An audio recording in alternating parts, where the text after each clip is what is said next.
Na Petrovdan 45. Toržanska Sloga odigrala je prvu fudbalsku utakmicu na gostovanju kod Jedinstva u Bačkom Petrovom selu.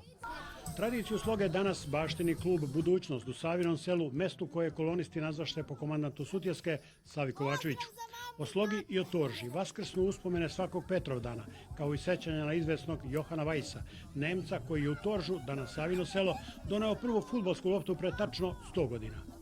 Kako tad, tako i danas. Nekad Sloga, danas Budućnost, takmiči se u najnižem stepenu takmičenja, ali sa najvišim stepenom svesti o vrednostima sportskih nadmetanja, solidarnosti i očuvanju ljudskih vrlina.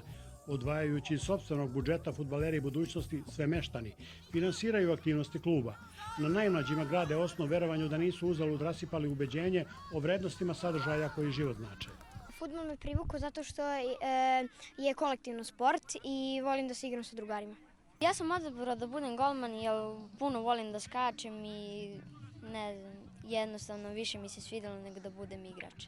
U fudbalu me privlači to što sam tu sa drugarima i što igramo fudbal i eto. Ovde smo na memorijalnom turniru Dejan Marsenić u znak sećanja na igrača i uzora mladih.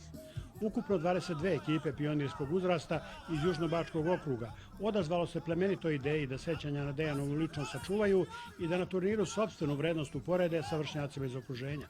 Uz svu pomoć našeg fudbalskog kluba Budućnost, naših dobrih meštana koji su prepoznali naš rad u svemu ovome što smo se trudili i uradili za našega Dejana i za naš fudbalski klub.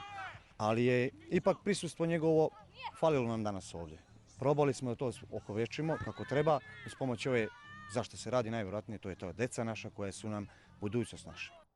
Pošto rezultat jeste u osnovi svakog sportskog događaja, u konkurenciji devetogodišnjaka pobedila je ekipa Kule ispred Slavije iz Pivnice na drugom i Zmajevačkog Obilića na trećem mestu, dok je u konkurenciji 11-godišnjaka prva Bačka iz Despotova, druga Sutjeska iz Bačkog Dugog Polja, a treći Maglić.